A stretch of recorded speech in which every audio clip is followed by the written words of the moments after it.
पतपेड़ी चुनाव के नतीजों के बाद महाराष्ट्र नवनिर्माण सेना के प्रवक्ता संदीप देशपांडे ने भाजपा नेताओं पर गंभीर आरोप लगाए हैं। उन्होंने प्रसाद लाड और शशांक राव को उनकी पैनल की जीत पर बधाई तो दी, लेकिन साथ ही चुनाव प्रक्रिया पर सवाल भी खड़े किए।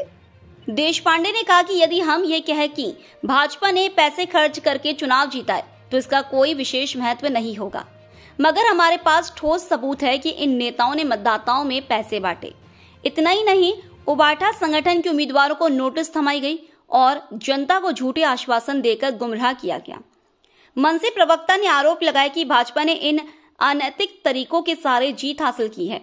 उन्होंने चेतावनी दी कि यदि यह सबूत सार्वजनिक किए गए तो भाजपा की पोल खुल जाएगी और जनता को भी सच्चाई समझ में आएगी।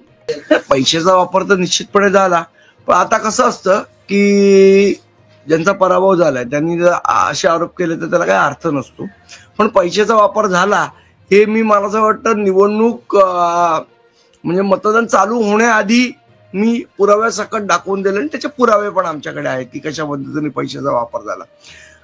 पैशाचा वापर केला, सत्तेचा वापर केला, ईओडब्ल्यूच्या नोटिसेस पाठवलेल्या, जे शिवसेनेचे जे कामगार सेनेचे जे नेते होते त्यांना ईओडब्ल्यूच्या नोटीस पाठवल्या, खोटी आश्वासनं दिली। तर आम्ही बघतोय की 15 लाखात तुम्ही घर देणार होतात बीएसटीच्या लोकांना, म्हणजे ते मोदींनी 15 लाख जसे प्रत्येकाच्या खात्यात पाठवले तसं व्हायला नको ही अपेक्षा व्यक्त करतो।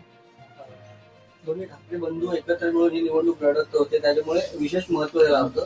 जागा एकही मिळाली नाहीये, त्याच्यामुळे प्रसाद लाडांनी आरोप केला की ठाकरेंना मुंबईकर स्वीकारत नाही किंवा ठाकरे ब्रँड चालणार नाही। मला असं वाटतं आता कसं आहे, जिंकल्यावर थोडं हळद्या अळकुंडाने पिवळे होणारे लोक आहेत, त्याच्याबद्दल काही वाद नाही। स्वतःचे 4 आले, दुसऱ्याचे 14 आले, तरी त्याच जोशाने जर बोलत असतील तर मला असं वाटतं त्यांनी पण आत्मपरीक्षण केलं पाहिजे की एवढा गाजावाजा करून एवढे करोडो रुपये वाटून आपले 4च का आले याचं आत्मपरीक्षण करायला पाहिजे।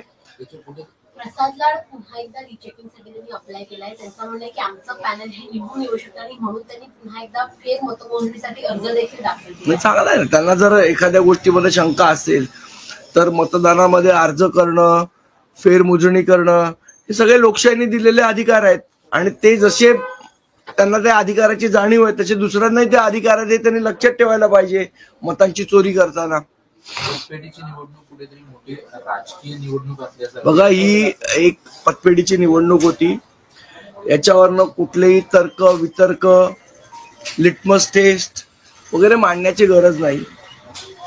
फक्त एवढंच सांगेन, युद्ध अजून संपलेलं नाही,